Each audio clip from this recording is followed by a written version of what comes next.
Gob, aalis na po ba tayo? Tanong sa akin ng driver ko. Wait lang, sagot ko sa kanya at mabilis akong pumasok sa room ko. Hindi ako pwedeng lumabas na ganito. Dahil bakat at bakat na tinitigasan ako. Malaki ang akong tao at halatang halata kapag tumitigas ang pagkalalaki ko. Hindi sa pagmamayabang pero malaki at mahaba ang tinatago ko.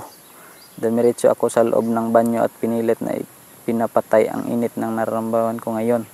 Mabilis kong itinaas baba ang pagkalaki ko, kagrabe na bata talaga. Ang galing niyang mangakit, yun lang ang ginawa niya sa akin ay parang sasabog na agad init dito sa puson ko. Rachel, hiyaw ko. Damn it!